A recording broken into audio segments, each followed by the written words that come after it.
My name's Victoria. I'm the Habitat Program Manager of our Rights of Way project here at the Canadian Wildlife Federation. And Michelle, just ask if you can go ahead to the next slide.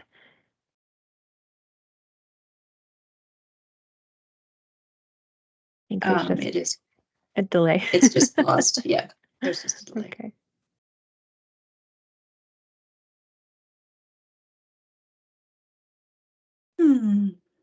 A large delay. Come on.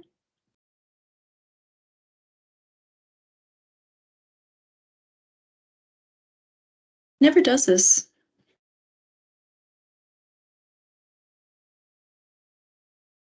Should we try resharing the screen? I'm sorry, Victoria. Here, I'll No just worries. stop and These things happen. Yeah. Never when we're practicing. No. That's just the way things are now that we're able to do these things online. There's positives and there's negatives. So.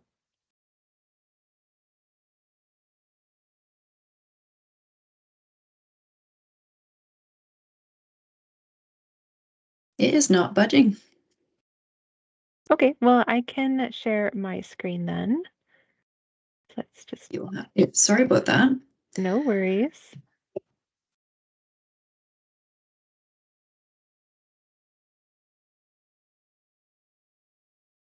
Just like to ask if you can see the slide there. Does that look correct? Okay, wonderful. Okay, now let's see if this turns for me. Okay, yeah, it went to the next slide. Okay. Perfect. Okay, great. Thank you all for your patience. These things happen. So and actually this is a great segue into this page here. So for those of you who are not familiar with Microsoft Teams, I just wanted to draw your attention to a few of the tools. If you notice I'm looking this way, it's just because I have the slides on the screen so I can see what you're all seeing. But today we'll be using the chat function.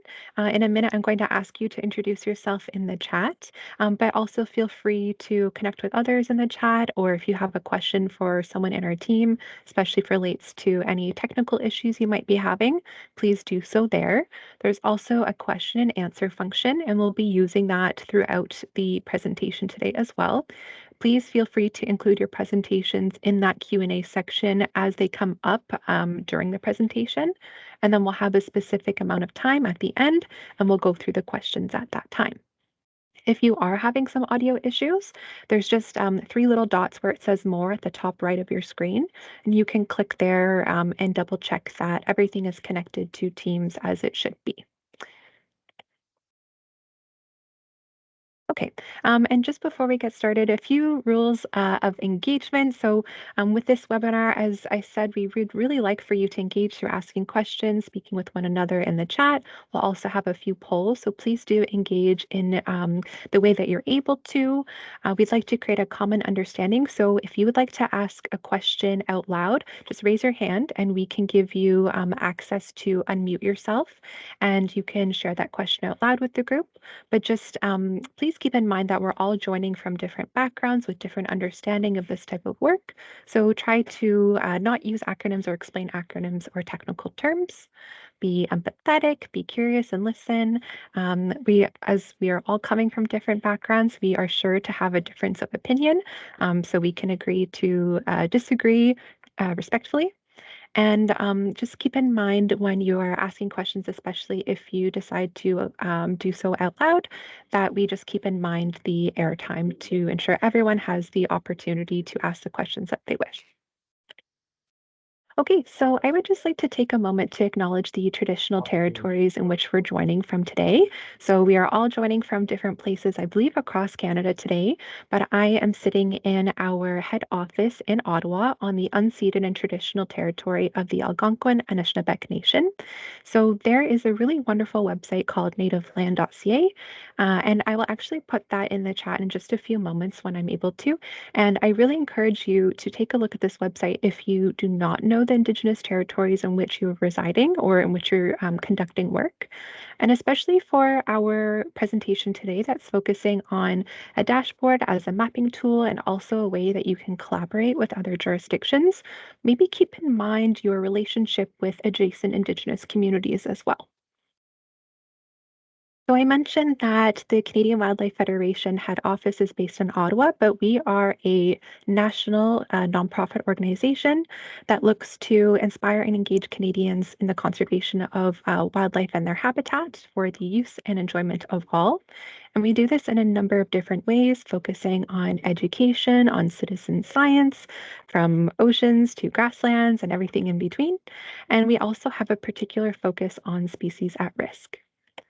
And that brings us to where we are today. So this big, beautiful orange butterfly that you can see on the page is the monarch butterfly, and that is truly the inspiration of the work that we are doing.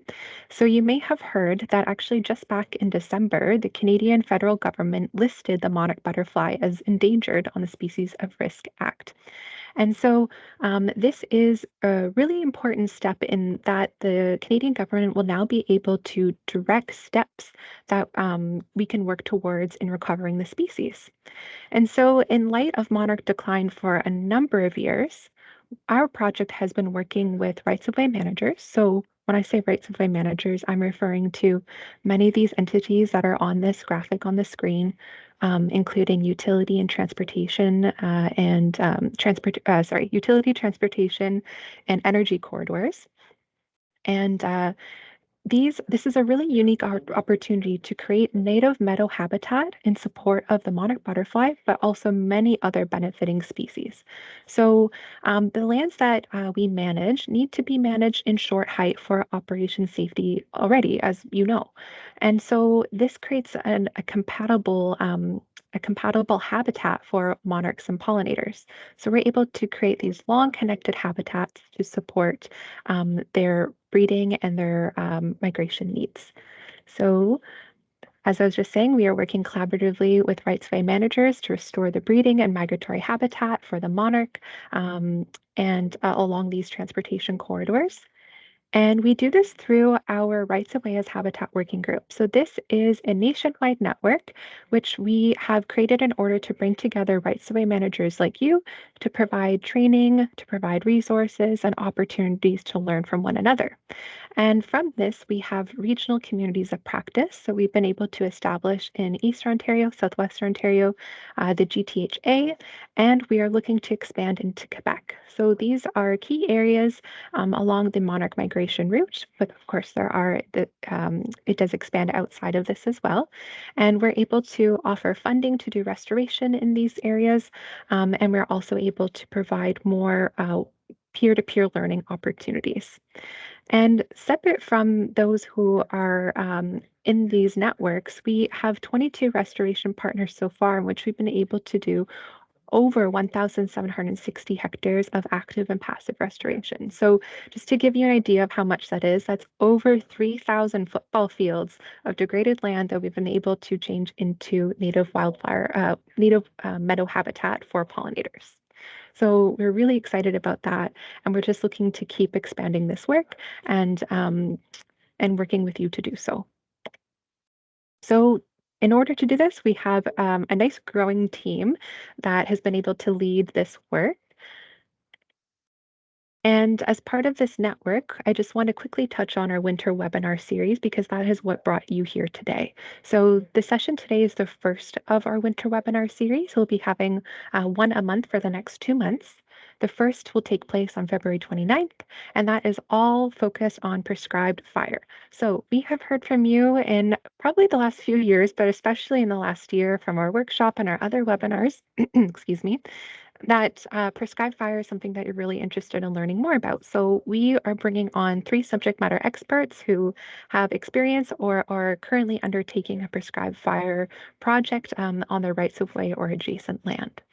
And then in March, we will have Cicely Irwin, who's going to be sharing her thesis results that are focusing on ecological restoration and the effects on plant pollinator networks in urban meadows. So if you're familiar with the Toronto Region Conservation Authority Meadowway project, this is something that you'll be particularly interested in as well. If you have your phone handy and you open the camera and you put it towards this QR code, you'll be brought up to our link tree, which has a bunch of links to different resources that you can access, including the registration for these webinars for this series. And you'll also be able to connect with us via email. In our LinkedIn group, you can join. You can access recordings on our YouTube page, and that's where this recording will also be put once we have all that together, and we'll also send out an email with it too. Okay, so now that that introduction's done, we can get into the really exciting part, and I'd like to introduce my colleagues, Michelle and Vincent. So Michelle is a wildlife biologist with CWF, where she works on monarch butterfly and pollinator habitat restoration in Southern Ontario. So many of you will recognize her as leading our community of practice and restoration efforts in Southwestern Ontario, but you might not know that she also owns a small, thriving apiary in Nova Scotia, and she is really passionate about connecting people to bees and nature in general. And we also have Vincent Fison, who is a GIS analyst for CWF. And among many projects that he works on, he's been working on modeling monarch migration in Ontario and creating tools to help rights of way managers. So you might also recognize Vincent from a webinar that we had on our spring mowing map to guide passive restoration. So I'm going to pass things on to Michelle. And Michelle, just let me know when you'd like me to switch pages here. Okay, thanks very much. That looks perfect. Yeah, just keep it right there. Hi, everybody. We've really been looking forward to presenting the restoration dashboard to you. We've trialed this now with a few of our partners, and they were quite pleased with what it offered them. So Vincent and I are going to go back and forth a little bit during this presentation. I'm going to start with an introduction of what the dashboard is and what inspired us to develop it. And then Vincent is going to give you a live demo of the platform to show you, why it's useful and how easy it is to set up. And then I'm going to finish the webinar again by giving you a chance to think about the why and the how that your organization might want to use this tool.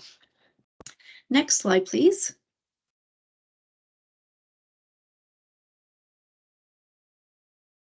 So what is this thing? Well, in a nutshell, this is a geospatial tool. It allows you to track and store all the data about your pollinator habitat restoration projects. But it's not just an internal database. This also has a public interface that can include things like project descriptions and photographs, so the public could learn more about the restoration work that you're doing. Next slide. We took our inspiration for the development of our dashboard from two places. And the first was the geospatial database that's being used by a group called the Rights of Way as Habitat Working Group.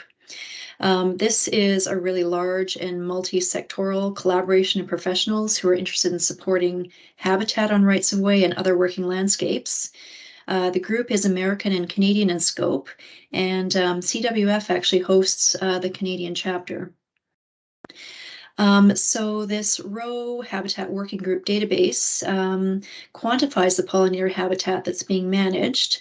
And then that, of course, can inform restoration activities, communicate the conservation value of rights of ways, and it can also be used to facilitate collaborative projects.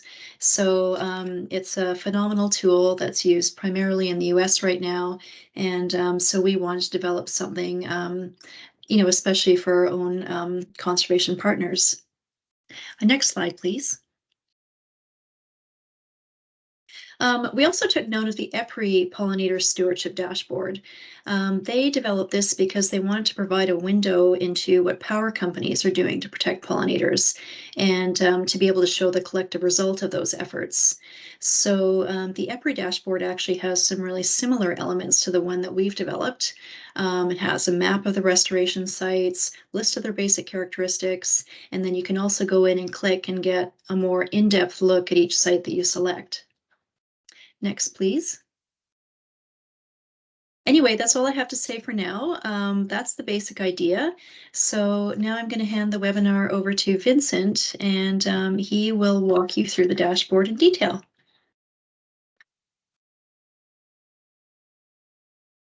Okay, just give me a second while I share my screen.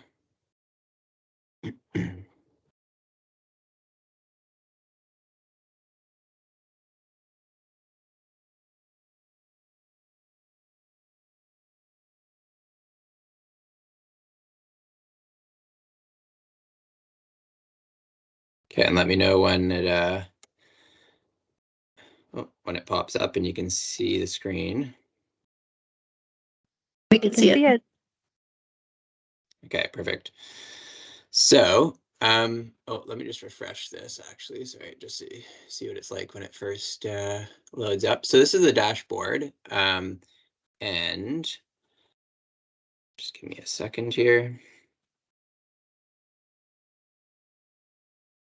And there's a few things I'm going to show you on the dashboard just about essentially how to navigate it, what sort of information you can see in the dashboard, and then how you can add data to it yourself, etc. The dashboard, there's a few different components to it. The first is the list of partners. So these are partners that CWF has that have been inputting data into the dashboard. So far it's County of Lanark and Township of St. Clair. So they've been trialing this with us to make sure that it works and ironing out some of the kinks.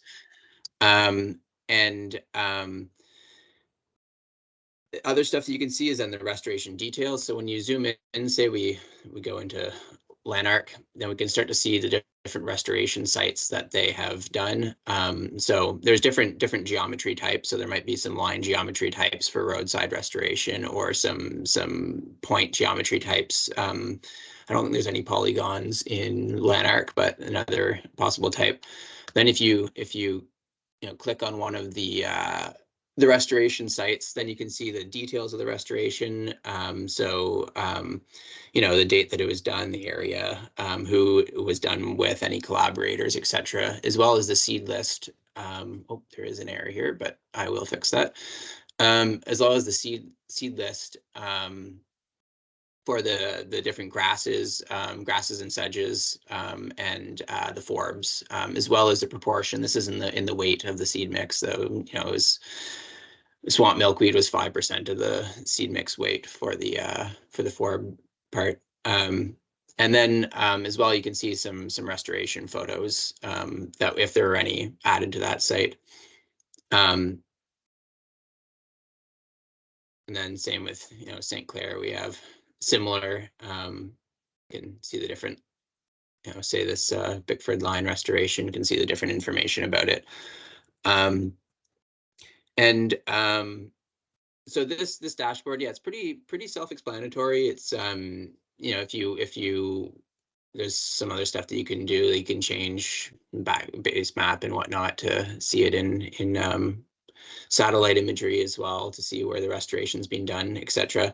But yeah, it's pretty explanatory and easy to play around with and see the different information that's on it. Right now, the total is just the total area of restoration area that's being included in it. Can also add some goal indicators or goal targets and whatnot, if there are any jurisdictions that have any targets for amount of hectares they want to restore, and then how much is being done, etc. And so this dashboard, right now there's just a standalone link that we will share, but this can also be embedded on a website. So if you want to have it on your own website or just link to it, that also works. And then, so now I'll just quickly go over how to share data, or sorry, not how to share data, but how to add data to it. So there is a survey form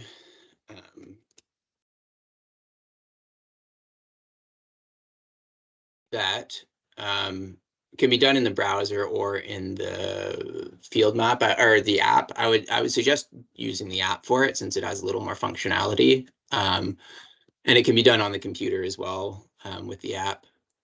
Not just, it can be done on a tablet or cell phone, or desktop. So hopefully this opens up here.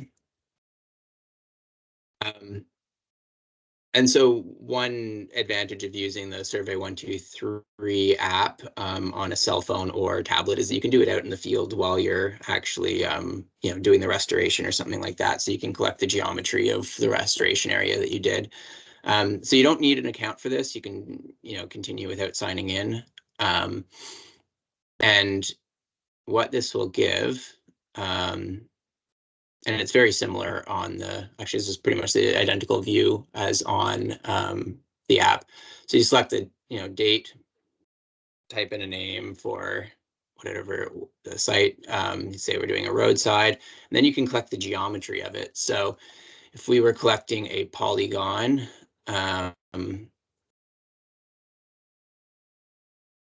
then we can say we're somewhere down around Long Point. And then you can collect the polygon information about your restoration site, and add that to it. And then you can add, so the seed mix, you can select which seed mix you did. So right now it's pre-populated with seed mixes that have already been added. So if it's not on this list, this is one thing that I will improve on, but it's as of right now, you would need to send me your seed mix first, so I can add it onto the list, or just select as it as other for now, and then I'll add it later. And then there's some other information that you can input about it, descriptions, etc., add photos, etc., and then you can submit that.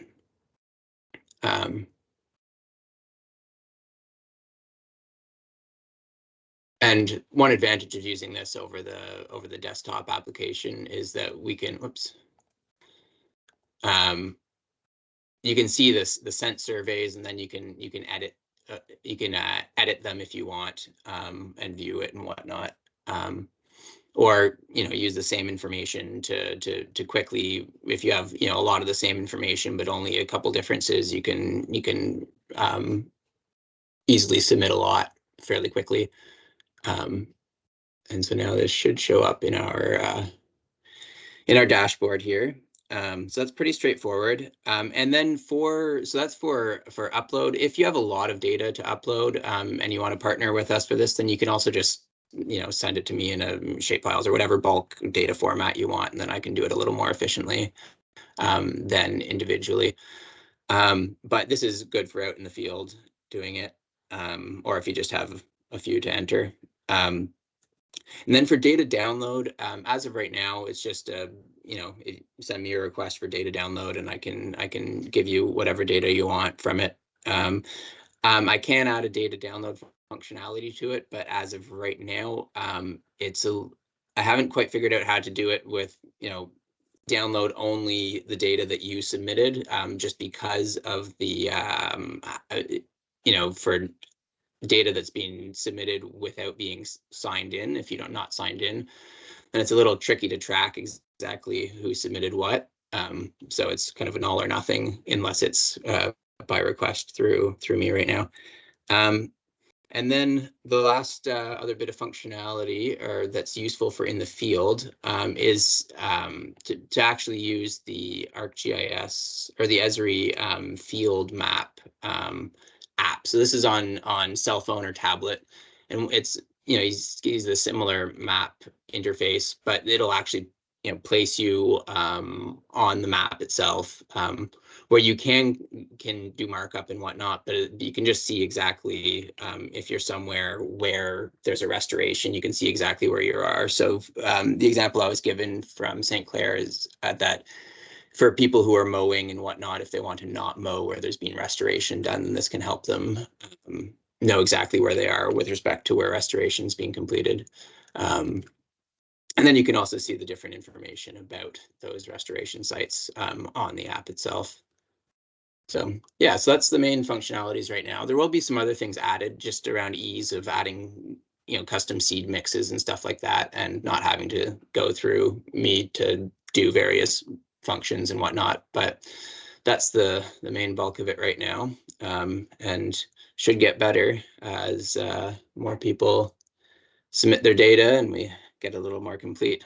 So yeah, back to you, Michelle. Okay, thanks, Vince. I guess we'll have to turn the slides back on too.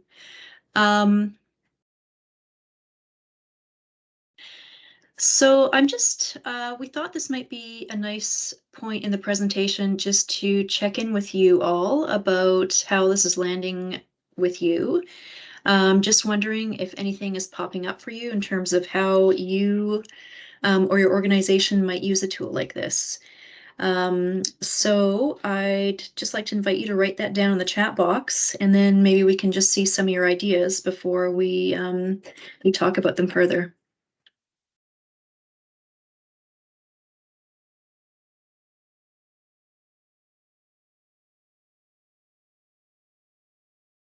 Does anybody imagine themselves using this?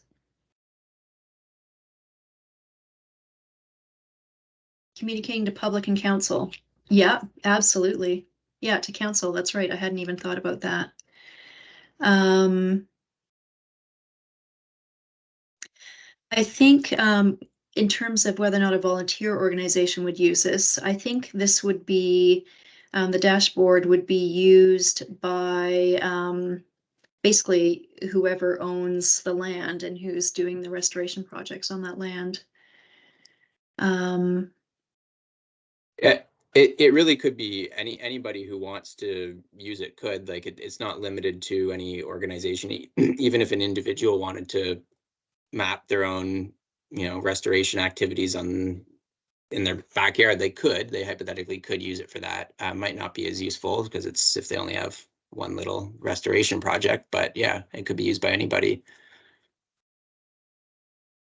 Mapping MTO native seed plantings, definitely, that would be awesome. City of London is doing large-scale invasive species control. Should or could we add that? Oh, that's interesting. So right now it's just specifically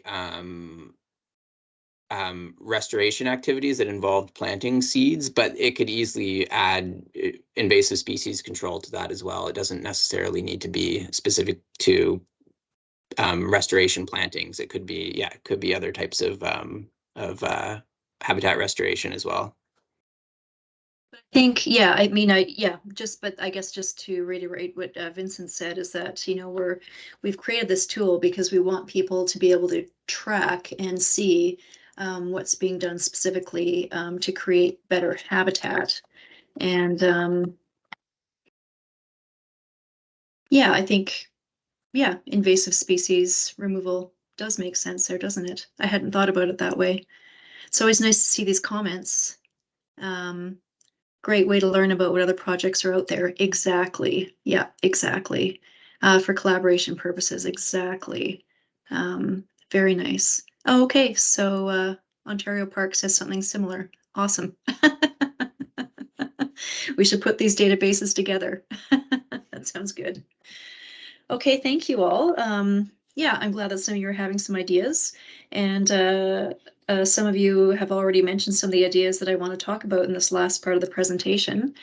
Can I get the next slide, please? Oh, pardon me. I'm just noticing that we have hands up. Victoria, did you want to wait till the end for questions, or how did you want to handle that?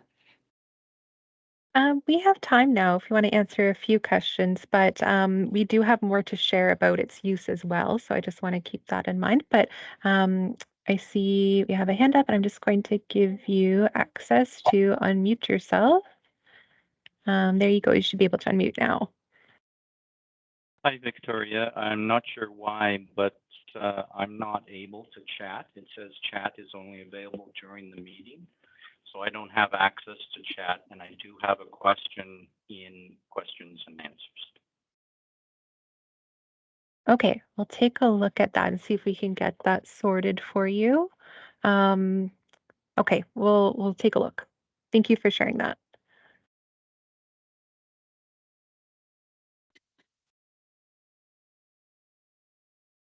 There's also actually an interesting comment in the chat that I'm seeing here. That says, is this tool only for newly created restoration, or could it be used to track compensation offsets as well? That's interesting. I mean, our intent was because we have such a large restoration program at CWF. The intention in developing this was to have this tool go along with our program, since that's a huge focus of our organization. But that might be something that we talk to you more about. Yeah, thanks, Emily, for that comment. From the technical side, sorry, just to add to that, from the technical side of things, there's no reason why it couldn't track other like infrastructure compensation. It doesn't necessarily need to be for new restoration projects. It could be for older projects and other types of restoration projects. That is great. So why don't we continue on? Can I get the next slide?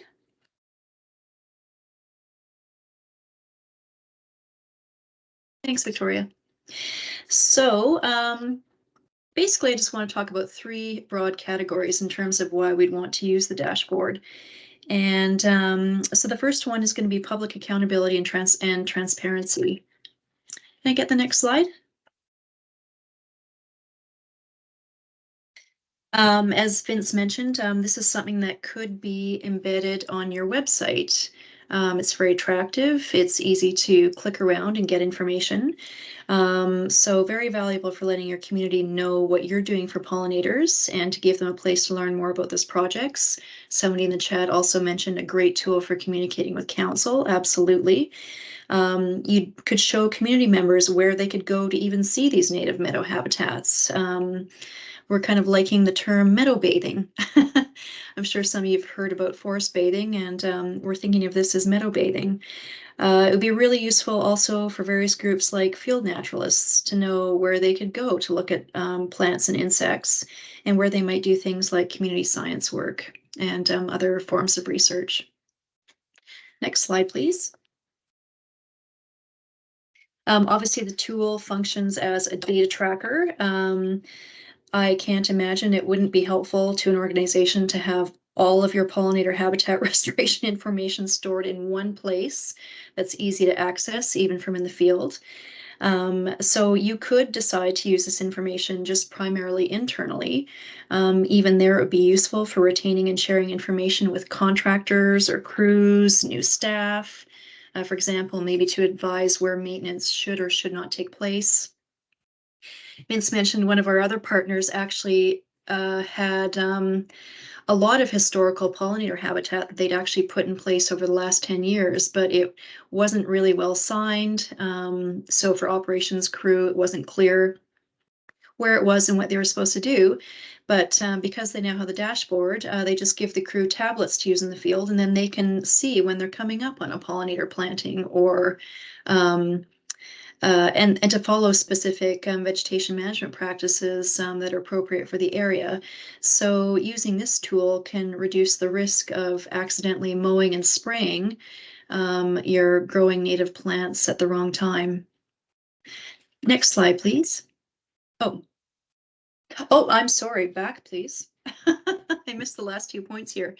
Also meant to say the dashboard can be used to track environmental goals and indicators. So for example, you might want to report on a percentage of area that's restored, or even the total amount of pollinator habitat that you're creating in your community. You could also use it to indicate your progress towards any other sustainability commitments or nature-based solutions or carbon reduction strategies, other policies and plans that your organization or municipality is putting into place. Next slide, please. And last but not least, we see this as having a lot of utility for restoration project planning.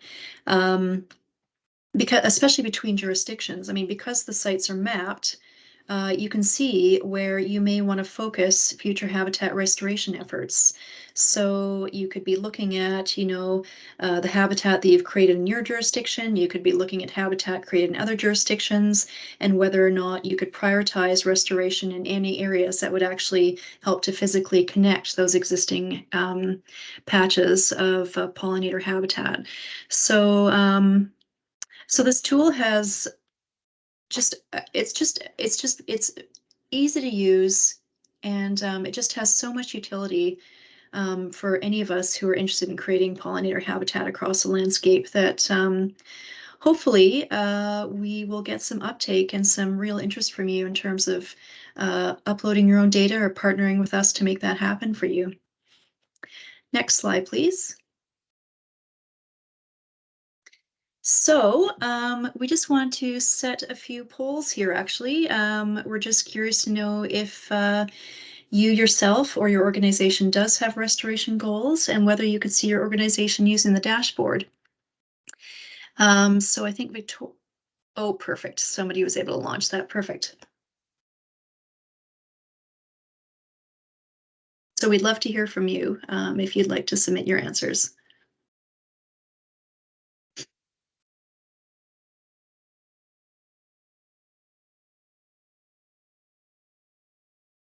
Okay, if your organization does not, that can always be remedied. Super, thank you. And do you see your organization using the dashboard?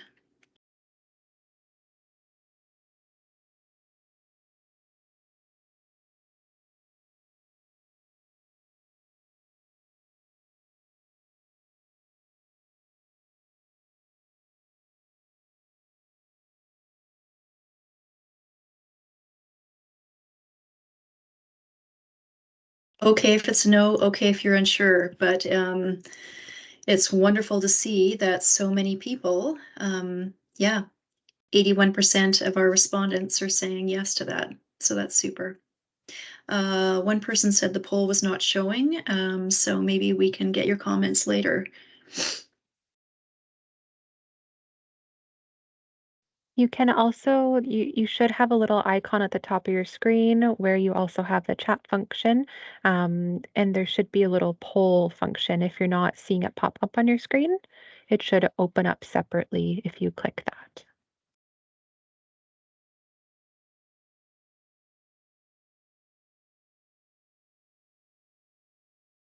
Okay, super. Thank you. Okay, well, why don't we move on from that?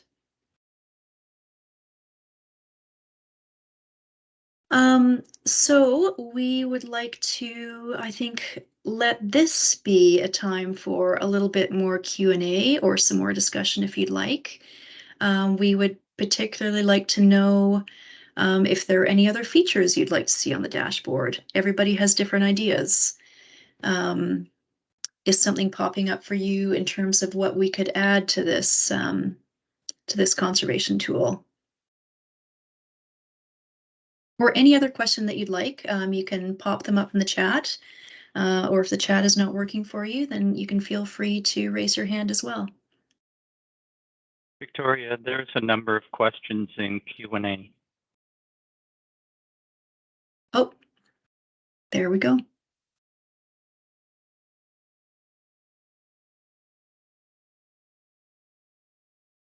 Okay, there are. Okay, I think what I might do is just go through and read these and just see who'd like to answer. So the first comment is that having the ability to add trees, shrubs, and plants would be appreciated, as our partner gets funding from other groups like Tree Canada, and they prefer. Okay, so they prefer more woody plants over seed. Okay, that's a good comment. Thank you for that. Can this also track trees and shrub plantings or just seed mixes?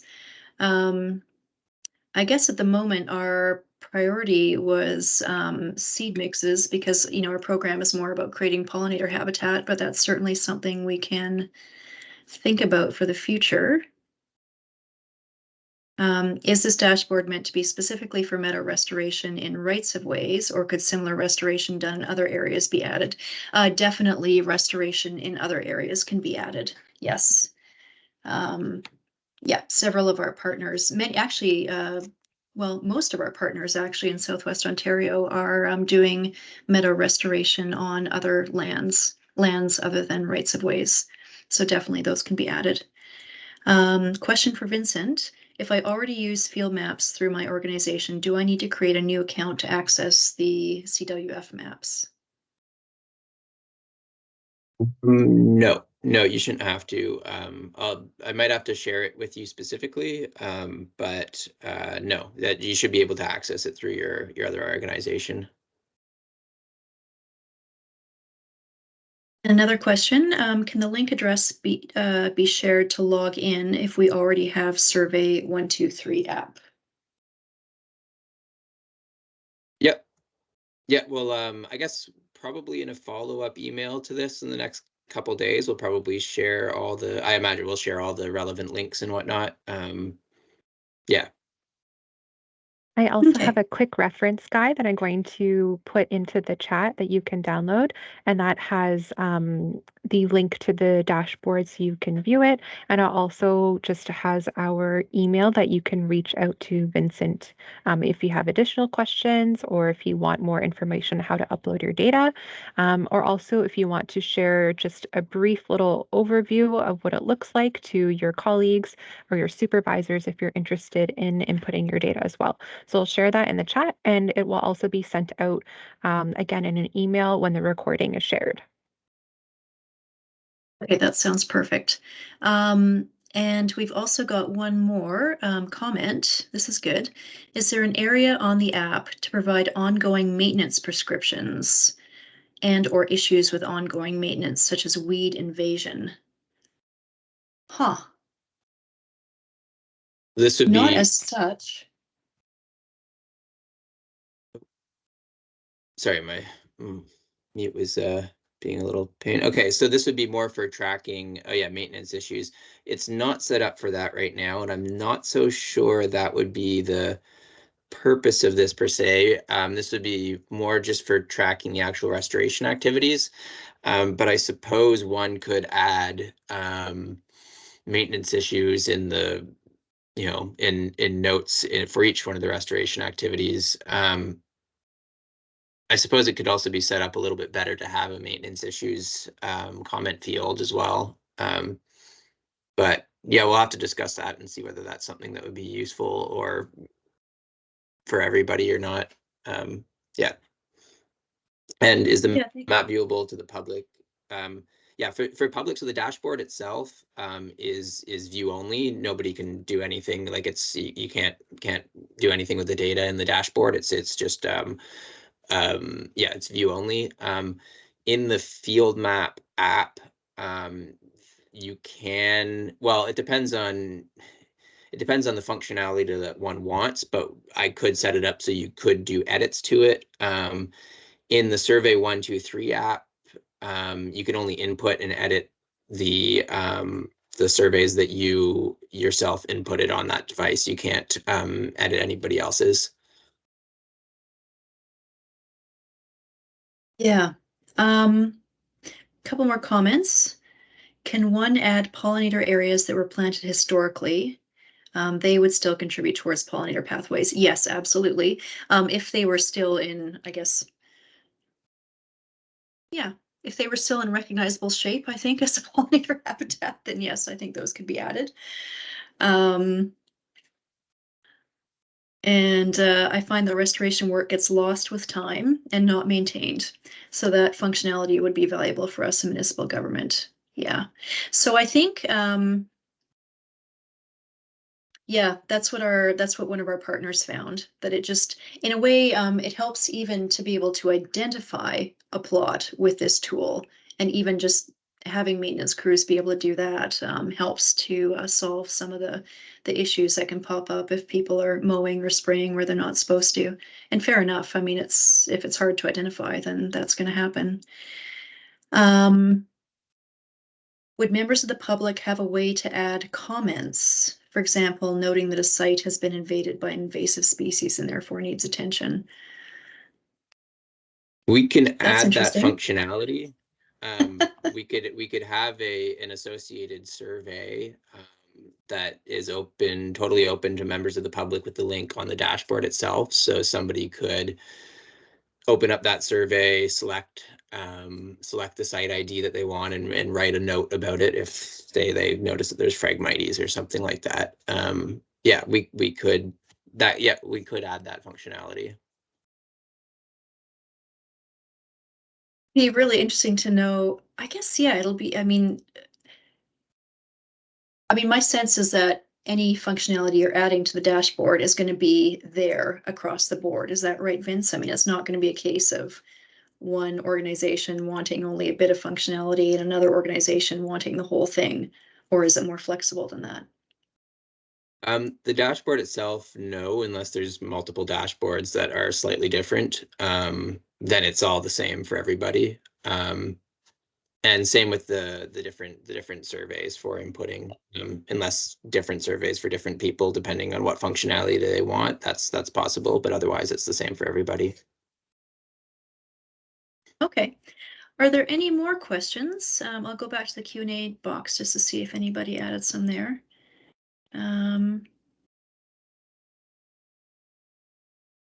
Looks like we're good. Is there anything else that anybody would like to ask or just comment upon? I just actually have a question. I was wondering, Vince, if maybe you could describe what this might look like to embed it onto another organization's website.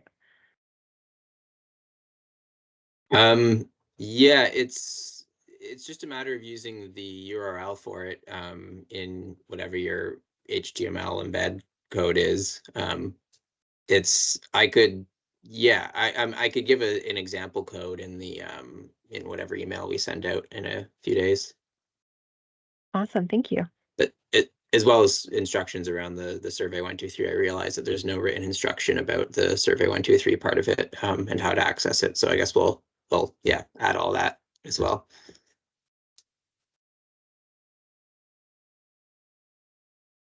So is there any like limit to how many people you could imagine, or how many organizations you could imagine adding their data to the dashboard? No, there shouldn't be any limit. Great. Okay, everybody. If you think this is a good idea and it sounds like a number of you could see yourselves using this, then you can go right ahead. We'll send you some more instructions in a few days. All right, I think I got one more comment, and then, oh, where was that? Oh, I think that was in the chat. I'm a prairie biologist from Alberta. Okay, but does not having a field for shrubs that provide the early season pollinator forage limit its capabilities? Oh, that's interesting.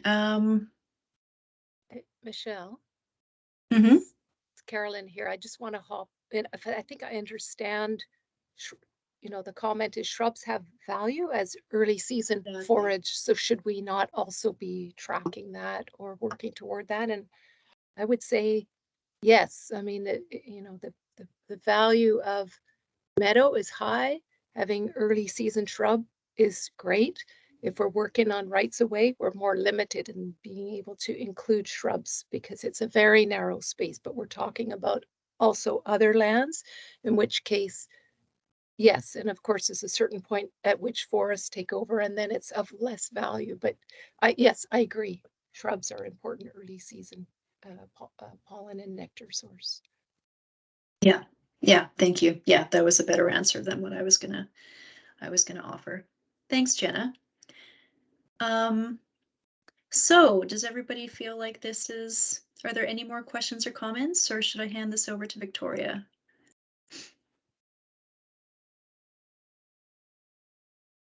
One more comment from me then is it seems like there's a couple more functionality things that I'll add, and so I expect that it'll look a little bit different in the next few days to next week or two. So we'll probably send out all the instructions once I rejig a few things on it and add a little bit more functionality. So this is great for some feedback on what should be added. Mm. Exactly. So yes, this was really valuable for us in order to tailor it to you to meet your needs. If you have any other comments when I shared the link in the chat that will bring you to a Dropbox. You can download just a quick reference guide, and that has a link to the dashboard. It also has our email. And if you're going through that dashboard and you have other ideas of things that you would really like to see in the dashboard that would make it more usable for your organization, or perhaps there's something that is unclear to you, please let us know. If you're also interested in inputting your data, please let us know as well, and we'll work with Vince to get that all set up for you. So feel free to share this amongst your organization too. Perhaps it's not something that you yourself would be implementing, but it is a colleague, so please do go ahead and share it with them. As I mentioned, this session was recorded, and we will be putting that recording up on YouTube, and so we'll be able to share that link with you when it's ready, and you can also share it widely then. So we are really excited to continue on with our winter webinar series into February and March. Again, there's going to be a focus on prescribed burns as well as the effects of restoration on urban pollinators or pollinators in urban settings. And so please go ahead and register for those sessions if you haven't already. We're really looking forward to exploring those topics with more subject matter experts and more of you. So we hope to see you soon and enjoy the rest of your day.